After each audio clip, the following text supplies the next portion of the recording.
What are you doing over there? I'm just dancing. Do you dance? You look like a good dancer. I can dance. Dance together. Come on. Come on. I'm not dancing. Come on. Don't waste time. Go on and enjoy No way. yourself. Everybody's dancing. Not me. You look silly not dancing. This is a dancing place. Okay. I'll dance. Stop it! This is a place of love. Oči oken znáš, tak dní jsou spíš jen soumrak, pouze tma, pusto prázdno šeč. Šestý den je právě svouze tma, sázu sval a koukej, teď chytej úsměv pod zítkou, z těch oken s krásnou vyhlídkou a chytej song, co dones nám, že zmizel jste a jeden tam. Sobota jak z ledu a já si řeknu je tu hodina H, horečka mě žene a máme dneska vene, je tu hodina H, hodina H. Hodina H, hodina H, hodina H.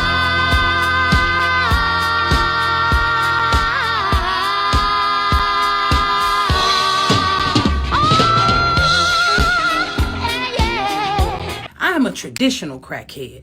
I used to take lawnmower motors out of lawnmowers and put them in your car and get it started. You hear me? Like you could get a whole living room set from me at 3 in the morning. I am that type of crackhead. Mark places his palm on John's face and then goes in for the hug. As a sign of respect, John moves Mark's small finger out of his eye line. All right, peeps, we have some more white people in, and this is an activity known as screeing. Screeing. It's like skiing, but just in dirt minus the skis. So it's just running down a hill, really, when you think about it, you know, but with the walking sticks or whatever. Apparently, this is like a thing that people do in like volcanic, mountainous, glacial areas where the dirt is loose, and it's fun. Apparently, I don't know. They call him boss nigga. They rode into a white man's town.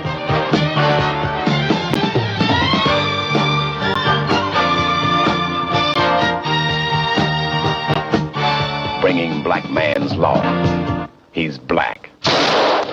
He's brutal. He's boss.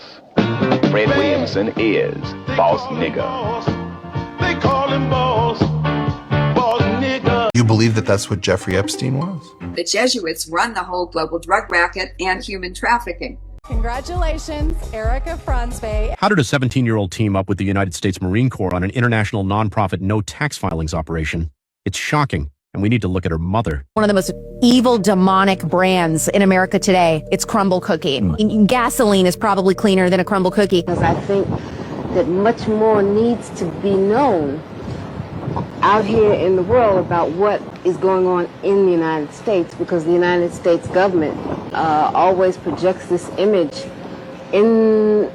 throughout the world that it is a champion of human rights. And the reality of that situation is that the United States is the biggest violator of human rights, not only in the United States, but all over the world. You have a situation where there are more than 100 political prisoners and prisoners of war. And so I think that it's really important for people to see that and to understand that these people are in prison because they have struggled, and that it is important to struggle to free them because they have given their freedom, their time, their sweat, their blood to struggle for the freedom of oppressed people, and that as oppressed people it is our job to struggle to support them and to struggle for their liberation. The first thing we'll do is expose you to Duke the Devil while you praise the Lord.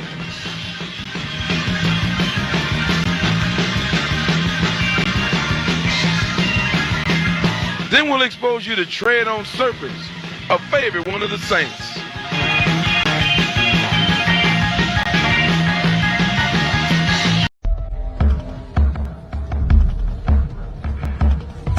We're looking at Oscar, first human modular prototype that is able to live in various setups. The greatest lie humanity tells itself is that we have outgrown human sacrifice. We call it by different names now and make our offering to different gods. We offer young men we call soldiers, as if the designation means that their mothers cry less when they die. We call masses of humanity collateral damage and turn our eyes away from the pictures of their lifeless bodies as we sip our morning coffee. And the truth is, we don't do it because we are heartless. We do it because we believe that it is necessary for the world to keep running. We do it because we believe that the gods whose favor we so desperately seek, freedom, security, prosperity, flourishing, that they demand blood as the price of their favor. We do it because we cannot see any other choice. And maybe that's why we read the Akedah, the binding of Isaac, on Rosh Hashanah. Because the story of the Akedah isn't about inconceivable obedience. When Abraham prepares to sacrifice Isaac, he is just accepting the same bargain of blood we still accept today, that some need to die for the world to flourish. Erica's road to the crown, the corona. Erica was crowned Miss Arizona. Phoenix, Arizona, the Phoenix is rising. I have played basketball since I was 5, super tomboy. Not just a tomboy, a super tomboy. In college, I played for the NCAA Division II Regis University women's basketball team. Regis University, Jesuit Catholic University in Colorado. It just happens to be a Jesuit Catholic university. Looks like we got Mary right there at the bottom of the video, by the way. Didn't like dresses. Oh, it didn't like dresses.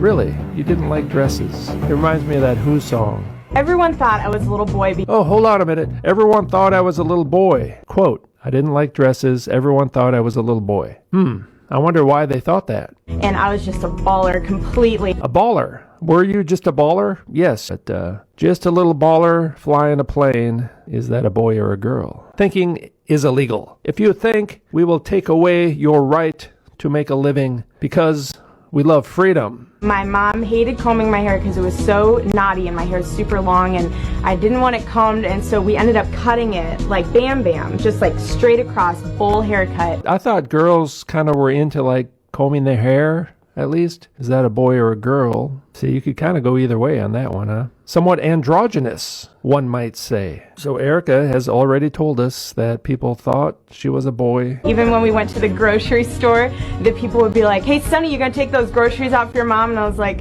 yes.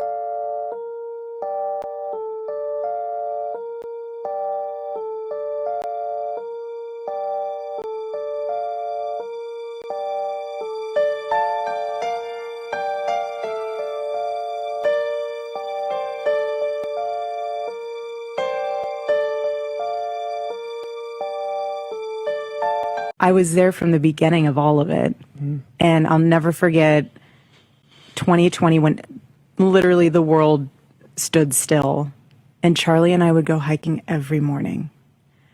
And we would just talk about what life, the crazy things going on. And we came home from one of our hikes that season. And my mom pulled him aside in the kitchen and she goes, honey, they had a very good relationship. My mom and Charlie were best friends. We joked around that.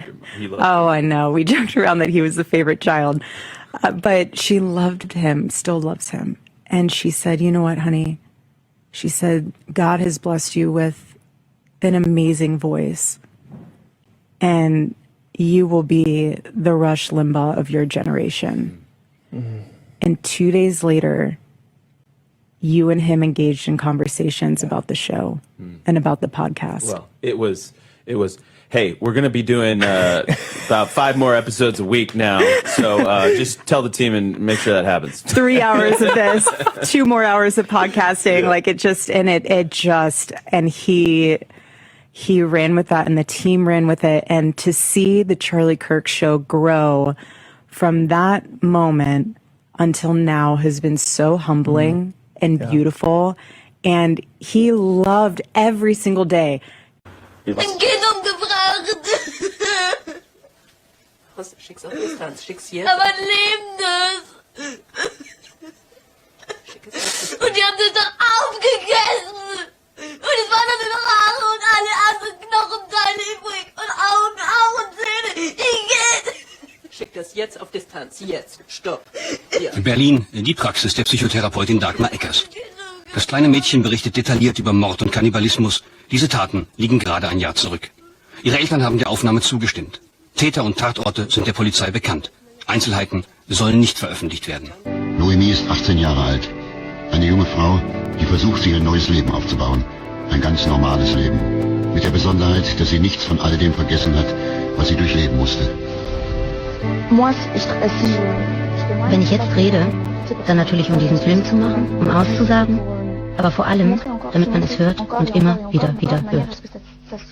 Damit die Leute wissen, dass es wahr ist, dass täglich Kinder vergewaltigt werden und sterben. Das ist die Realität. Und ich habe es erlebt, ich habe es gesehen und ich muss es endlich mitteilen.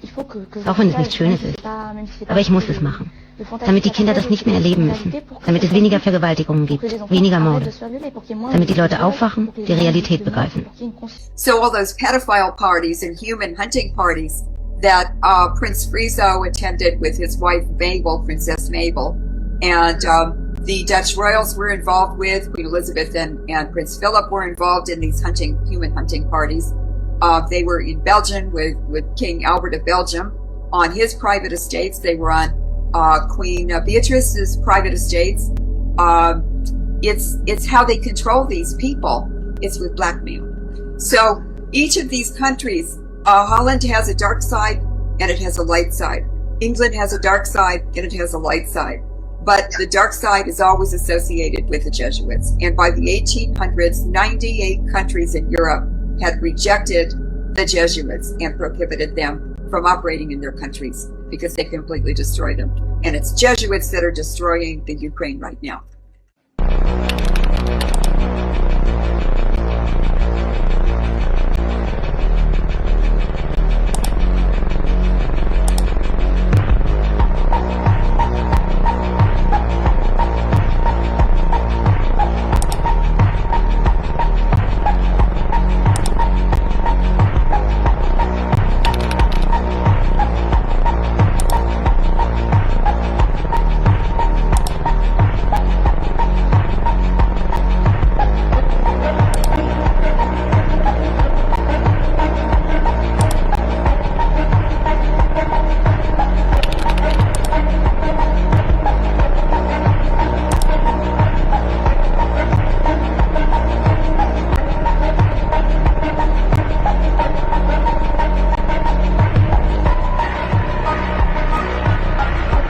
And here you have it.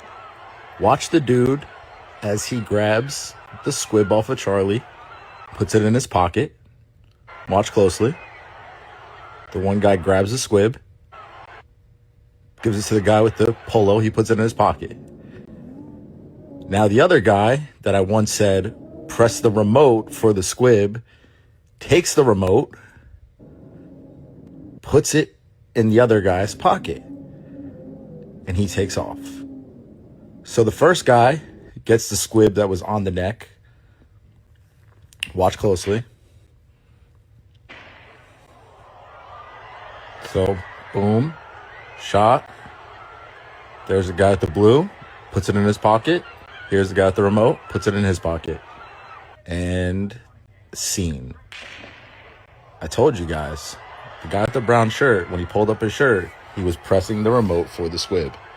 And there you have it. Does this look like a normal critical incident response from a university that has emergency services public safety programs and has its own police force? No one's being evacuated. No one's told to shelter in place, not behavior you'd expect to see after a live shooter just murdered a political figure.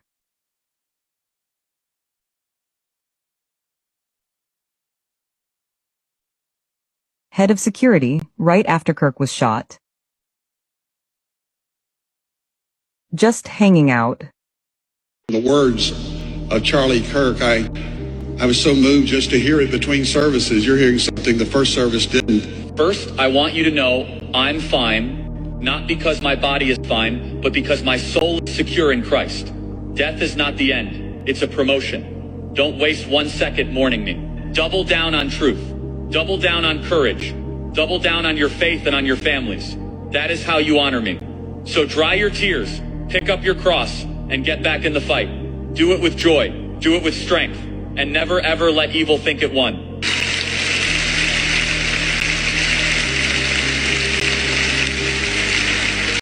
I love you so much, church. I love you for things just like that. You can't use the Bible to prove the Bible. Okay. You need independent confirmation. It's like the question of whether or not Jesus actually existed. Now, I'm not necessarily saying that he didn't. Do you believe he was the Son of God or just a mortal man? I'm not even convinced that he actually existed, but I definitely don't believe he was the Son of God. Have you been to the Holy Land? Have you been to the Holy Land? No. I suggest you go there. Why? Because everything that's said in the Bible stated there.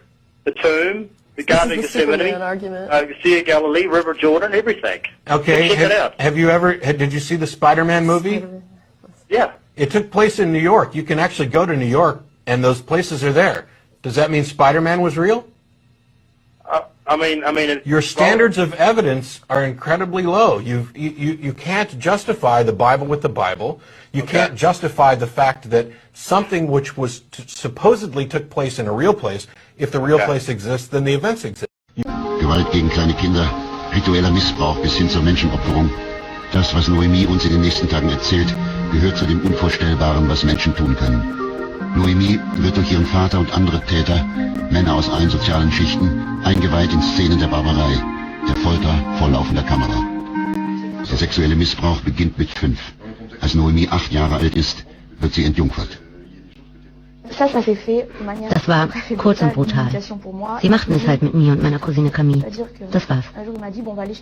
Eines Tages sagte mein Vater mir, wir fahren zu meinen Cousinen. Ich war gern da, weil ich sie sehr mochte. Im Haus waren mein Onkel André und meine Cousinen Camille und Marie. Und dann haben sie es getan. Sie haben uns ausgezogen, Creme zwischen die Pobacken gemacht und uns vergewaltigt. Einer nach dem anderen. Meine größere Cousine Marie war bereits keine Jungfrau mehr, glaube ich. Und es war der erste richtige Akt für dich, wenn ich das so sagen darf. Ja, so kann man das sagen.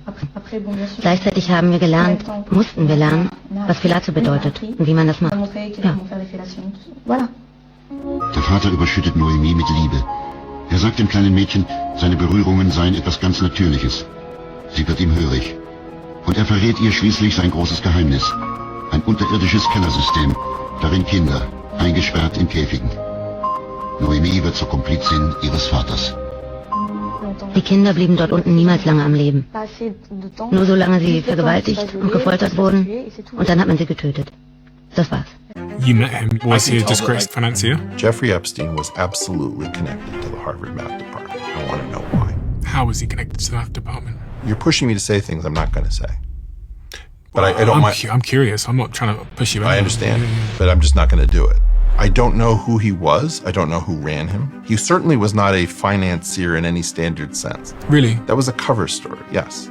The way that we know Jeffrey Epstein, in the UK especially, is just this guy who was this rich guy who had this island, who brought people there and then did these despicable things. Do you believe that that's what Jeffrey Epstein was? You met him.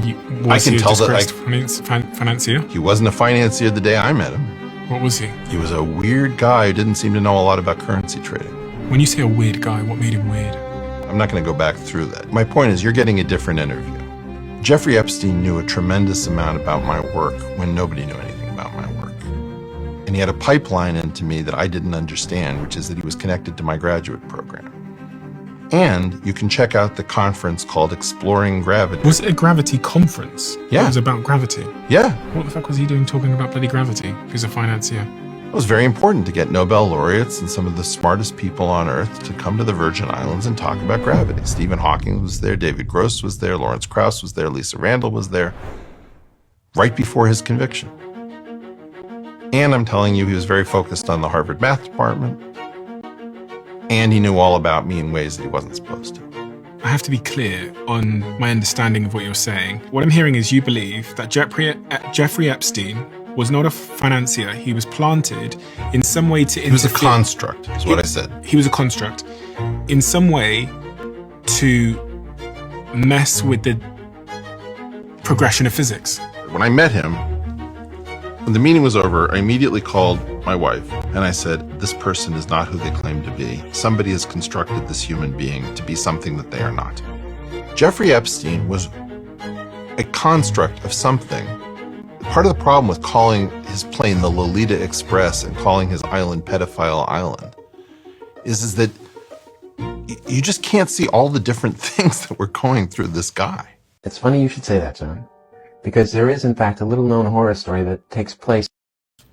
All right, so this is American filmmaker Sam Raimi, best known for directing the original 3 Spider-Man movies with Tobey Maguire. But back in 1981, Evil Dead put him on the map. Here he tells a true story of what happened to the man who built the cabin that they filmed the Evil Dead in. Check it out. In the cabin that we shot Evil Dead in. This cabin was built about 100 years ago.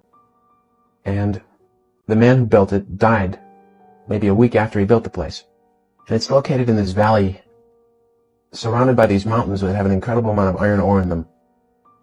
So that during thunderstorms, most of the lightning bolts are attracted to this valley. So it's really an incredible thing to see when you're there during a storm. Well, no one lived in this cabin for the next 20 years. And it was probably around 1910 or so when a family of 3 moved into the place. A mother, daughter, and a grandmother. So really 3 generations of women. One night during a thunderstorm, this little girl woke up and she was scared by all the lightning happening around the cabin. So she ran into her mother's room and pulling back the covers to climb into bed with her, she found that her mother was dead. Well, she was so frightened she ran screaming into her grandmother's room. And somehow that same evening, she had died also during the night. They still don't really know why both of these women would simultaneously die in this place. Well, the little girl ran out into the storm, about 4 miles to the nearest farmhouse, through this raging thunderstorm out to the night, and they found her screaming, banging on their doors, and they brought her inside and they got the story from her. Well, they took care of her after that, and no one lived in the cabin since. The people at the farmhouse raised this little girl. She had never been the same since, and during thunderstorms, she would oftentimes wander off from this cabin, and they would find her wandering around in the woods. And sometimes, well, here's where we come into the story. The Tennessee Film Commission said, yes, we've got this one cabin that's the cows have knocked down, it's full of dung, but you can use it. But it's haunted. And we said, well, that sounds fun. So we went there. As we were shooting, the fella from this farm came by, and he told us the story of exactly what happened and how his folks had taken in this little girl who was now a very old woman, and that because there had been this thunderstorm the night before, he was looking for this woman because it's possible she had returned to this cabin. And as far as we know, they never found the woman while we were down there shooting, and she could still be roaming those woods around Morristown, Tennessee. The strangest part of the story is that a week after we left the cabin in Tennessee, as reported by the Tennessee Film Commission, a bolt of lightning hit the cabin and it burned to the ground. You won't believe what's behind the story of these weird-looking blue goggles. And this is a subject which has the least amount of search results on Google that I've ever seen for any other theory or conspiracy. So in the early 1900s, a guy named Walter Kilner, who you can't even find a picture of him on Google, developed a sort of dye from coal tar. So he took this collodion-coated dye-treated glass plates and put Dicenium dye, that's the thing from the coal tar, in the middle of this glass. And the story goes that with these glasses, you can see outside of the normal range of visible light. All of a sudden your eyeballs can detect different wavelengths and frequencies of light. And it's said to have enabled the user to see people's auras. And you could see how strong or how weak someone's aura is, which is the electromagnetic field that we all emanate, at least normal humans do. But where this gets a little crazy, it's said that Walter Kilner, when he wore these glasses in public, not everyone had an aura. Not just a weak aura, but no aura at all. You remember the movie They Live? When he puts on glasses and he can see the aliens in the crowd that normally without the glasses just look like normal humans?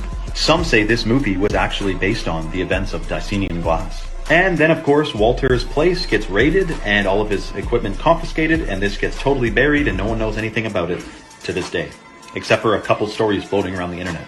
So I'm gonna try to get some Dicenium and make my own Dicenium glasses, and I'll see ya and see if you're real. Listen to this 911 call. I'm driving on 210. I just crossed the Black River, and I thought I saw a guy standing on the side of the road bleeding.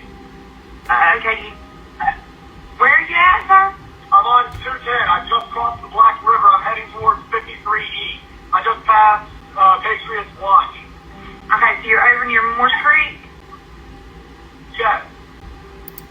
You saw a man standing on the side of the road? What was that, sir? Sir, are you okay, sir? Looked into this. That call came on August 31st, 2021 at 11:03 p.m. from this man just called T, who says he saw a bleeding man in a Civil War uniform along Route 210 near the Black River, which I just showed y'all on Google Earth. That was an injured man, so he slowed down to stop, and that's when he realized it was in the bed of his pickup truck, and that's when he started screaming, "It's not human, it's not human," and then he heard a thud when he stopped abruptly, and whatever it was in the bed of his truck rolled off his truck. He saw it stand up and described it as being easily 7 foot tall with long, scrawny arms and legs. But after a few seconds, he saw it bolt into the woods, but when the officers came out, they found long scratches in the top of his truck, but they had no idea what caused it, so I did some digging into what this could have possibly been. Turns out that area does have some cryptid sightings of what they call the Beast of Bladenboro, but as you can see, this looks like a cat, and this was known for taking pets and livestock in the 1950s. Then I searched my email for North Carolina 210 to see if I had any stories about this, and this one was sent July 15th. I don't know if this is related, but I'm going to redo this email. It says, "What did I see? First, hello. My husband said I should tell you this story in hopes maybe someone has had a similar experience. It was late one night between 1 and 2 in the morning, and I was driving home with my baby. At the time, she was a little over 1. I was in our neighborhood approaching a turn on the side streets leading to our home. Side note, we live in the rural part of a pretty populated county in central North Carolina. The back of our home abutted a huge cornfield, which always creeped me out. Another note, I have always felt and seen things and did grow up in a very old and active house as a child and teen. I have experiences and still do, but this was different. I saw a figure dressed in overalls with a big, floppy, and almost old school looking farmer's hat. I was walking in the only way I can adequately describe it. It was walking in my direction at an angle, cutting through people's yards, heading from the area of my house to the main road of the neighborhood we are in. She said it was walking but making up too much ground, like slow motion walking but fast, but its face was pale white, featureless, and expressionless, literally just blank with black eyes, totally black, and it was tall. In the darkness, this is what I saw. It almost reminded me of a Michael Myers mask, but it wasn't. Everything was so clear but no detail. I had the most uneasy feeling, scared and more. I drove past it as fast as I could, and I never looked back. I grabbed my baby and ran in the house and locked all the doors and windows and blinds and just sat in the living room until the sun rose. I have never been so shaken and disturbed. I don't know if this is related, you guys, but this is the story that I had in my inbox from the same area, so make of that what you will. What's going to happen is that I'm going to connect the brain to the heart module to activate the blood circulation. Now, the lung is going to start breathing. You can see both organs are now collaborating.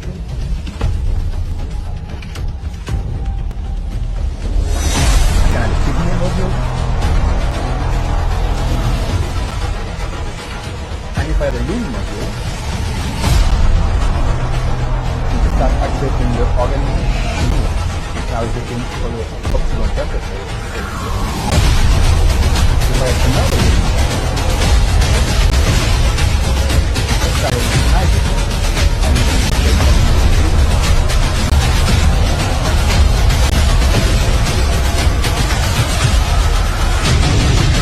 I didn't know it was possible for a human to die so horrifically and so quickly before they rolled out the mRNA. Normally it's rare to have more than one stent go in, and they were documenting, multiple locations all at once. They had heart attack cases that were like that, where they needed massive amounts of stents that they never needed before. There were people in their 20s that had been hiking that were totally healthy, had been running marathons, that suddenly needed a leg amputated because they had a massive blood clot going from their hip all the way down to their leg, and it couldn't be saved.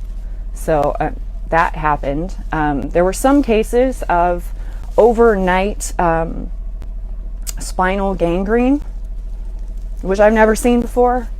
And you can't amputate, the spine when it goes gangrenous. Normally they cut out tissue that's dying. 15日、なんと1800万人の接種回数人数分のデータが蓄積されております。者がオレンジで、接種者と非接種者を正確に比べようということをしてみますと、非接種者はね、山ができないっていうのは、これ当たり前なんですよね。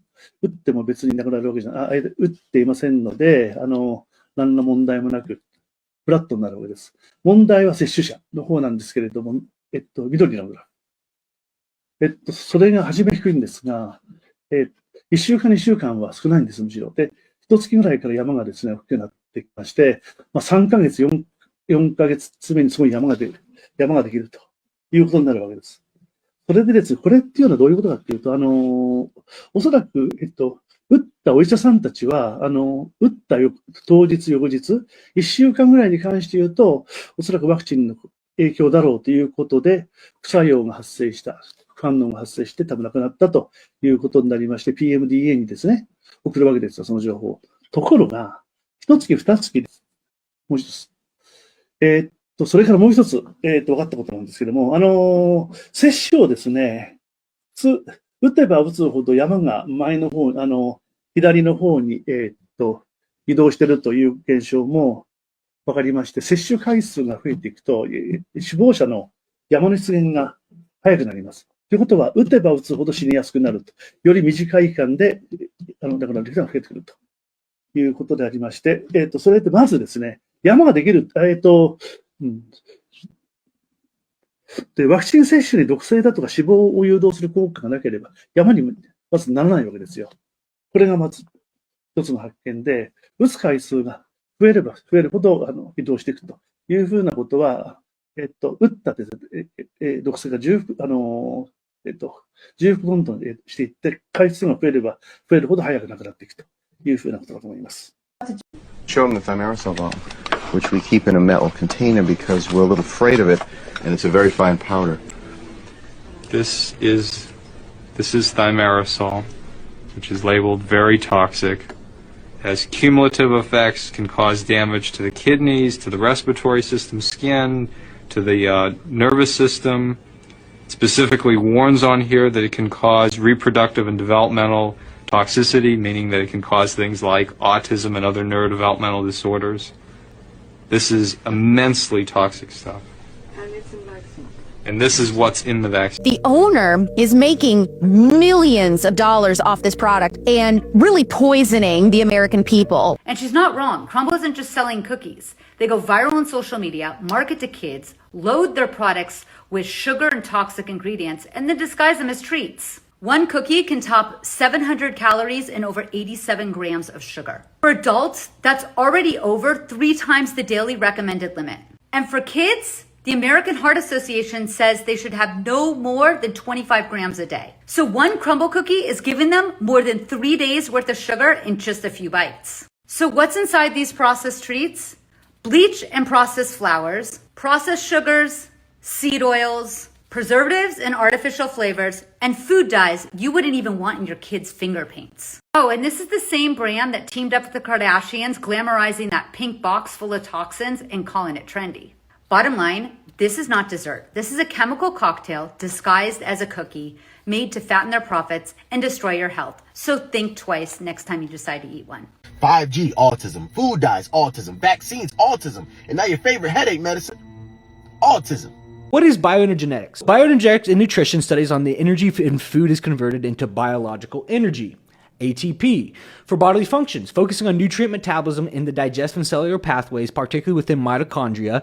Understanding these processes is crucial in making dietary choices that optimize health, athletic performance, and metabolic function, as a nutrient composition directly influences biogenetic efficiency and can impact weight management, metabolic disorders like obesity and diabetes. So I want to outline something that they actually say right here, and it's the actual nutrient composition directly influences biogenetic levels, right? So macronutrients affect bioenergetics. The protein, carbs, and fats breakdown. Calories affect your weight. If you eat less calories, you lose weight. If you eat more calories, you gain weight. But if you eat the correct amount of macronutrients, protein, carbs, and fats, you can influence energy pathways. And then micronutrients affect how you feel. So keeping in mind, you can actually influence a lot of metabolic disorders. You can influence diabetes. You can influence blood sugar levels with the correct amount of macronutrients. And that's what we do with our clients. That's the secret to everything. It's that the actual macronutrient breakdown is the key to success. The correct amount of protein, the correct amount of carbs, and the correct amount of fat, so that your body is optimizing metabolic pathways. What if I told you our foremothers used spider webs, yes, spider webs, to close wounds and save lives, and science backed them up? You ever wonder how they survived with no doctors, no hospitals, and no help? Look, African American women, especially enslaved midwives and healers, were forced to become their own medics. And one of their wildest techniques was using spider webs as sutures. They'd find thick webs in corners of barns or trees, press them over open wounds, and get this, it worked. Because spider silk is a natural antiseptic, antifungal, and pound for pound stronger than any steel. Plus, it contains vitamin K, which helps the blood clot. They sometimes mix it with honey or herbs and create a natural bandage as effective as anything in a doctor's office. These women did not have degrees, but they had divine wisdom. Hospital exposed, hiding a black woman's body, harvesting the organs. It's a damn shame. Put it up full mass. California woman goes missing. Is found in a morgue months later with organs taken out of her body. Miss Tanya Walker went missing in November of 2023, could not be found anywhere by the family. This prompted a thorough search throughout their home of Sacramento for months.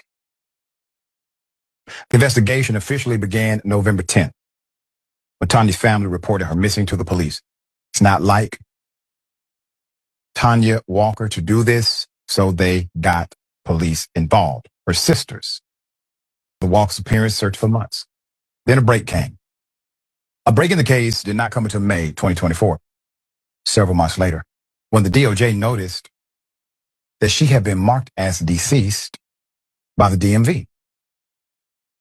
So a sheriff's deputy told the family that they had finally found Walker's body on a shelf in a morgue located on the outskirts of Sacramento.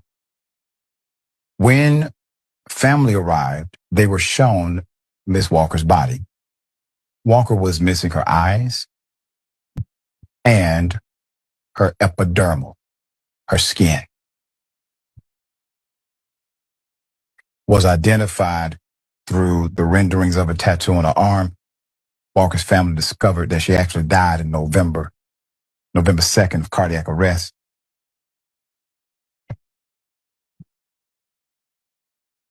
California-based medical organizations, a nonprofit, is now facing a civil lawsuit filed by Walker's family.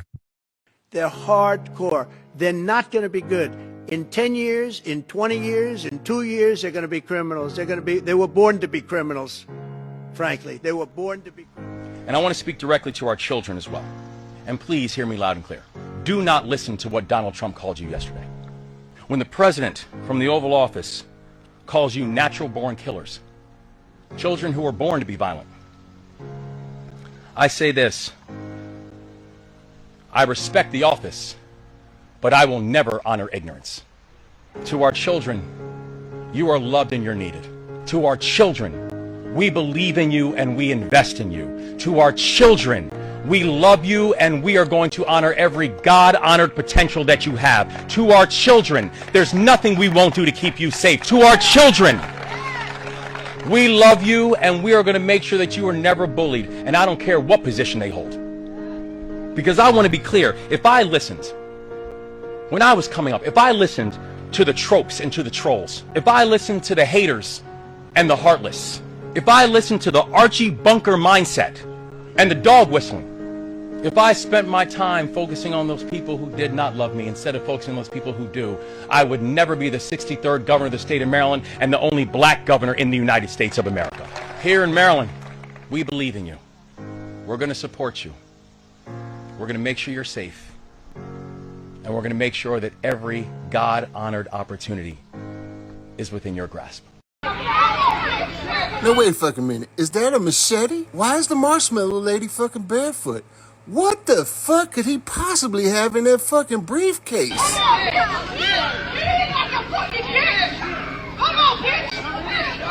I ain't putting shit down.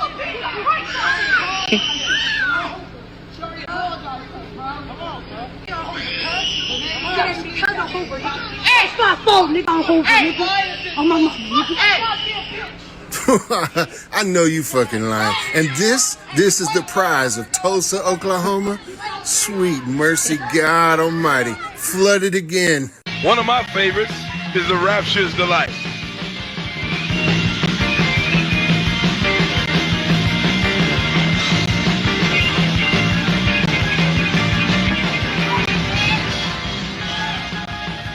Or Saints Don't Hold Me.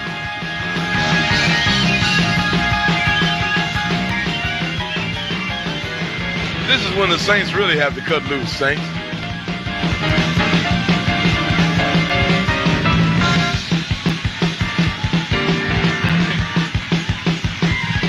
Or you can try Pastor's Precision. This is a favor of the pastors who don't want to get their suits all sweaty before the word.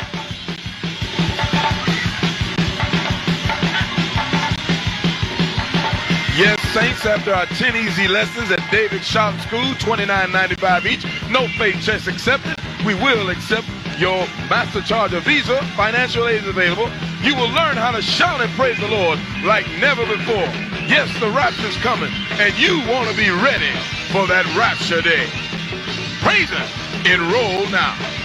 If two wooden sticks are tied together, then the wooden stick on top can still move up and down or right and left. But if a hole is made in the straight wood and the wooden stick is fitted in it, then it will not be able to move up and down, but it can still move on the side. Now think, if another hole is made on the cross point of these two sticks and the third wood is inserted there, then the first two woods will be locked and the movement will be almost impossible. For example, if a hole is made in the straight wood like a pin and the wooden stick is fixed in it, then it will be stable. But if two holes are made in the same way, then the structure becomes weak. Its solution is to attach the third wood from the outside and tight lock it with extra support so that all three woods make a strong unit. But now a new problem arises. All three woods cannot be assembled directly in this formation, so a cut is made in the wooden stick so that all the parts fit together easily. Once the locking point is fixed, then a structure like a house can also be made on that base. This same technique can be expanded. If straight slots are made on 6 woods, then all can be locked together and create a very strong frame. And thus you have created an advanced interlocking system, which is still used in the architecture of traditional wood. This is a demonstration of something called the diving reflex, and I'm going to explain how you can use it in your everyday life. Listen to that beeping. That's his heart rate. He's going to submerge his face in cold water, and let's see what happens. Look, what? Look at it. There you go.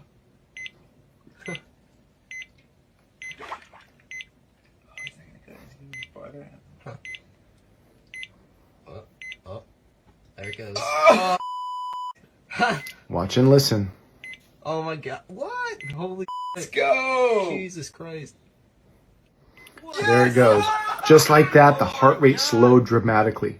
This is why if you're feeling anxious or feel like your heart is racing, you can take an ice pack and put it on your face or neck to help slow down your heart rate and calm the anxiety symptoms. Yeah, peeps, you know it's time for some good old Kanawatsugi.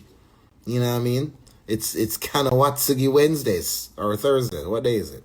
This is that Japanese carpentry style where they don't use nails or glue or anything. They just sand everything down perfectly and they cut everything perfectly so everything fits perfectly without using nails or anything. Them just such a like a glove. And better than me still, because I wouldn't, I don't know if I'd spend this time sanding everything down. So to the moon landing, some of the Apollo astronauts were out doing training exercises on land adjacent to a reservation, and one of the elders from the reservation witnessed them, and he brought his son over, who translated as he was asking, "Who are you? What are you doing?" And the astronauts explained through his son that they were going to be going to the moon and they were doing training exercises, and the elder was excited and he asked if he could send a message along. And they thought, yeah, this is great publicity. So they brought recording equipment and the elder recorded his message in his native tongue. And then when he was done, the astronauts asked the son to translate, and he just laughed and wouldn't do it. So they took the recording into the village and everybody had a good laugh, but nobody would tell him what it said. So NASA finally brought in a government official who knew the language, and he translated it, and it said, "Watch out for these guys. They've come to take your land."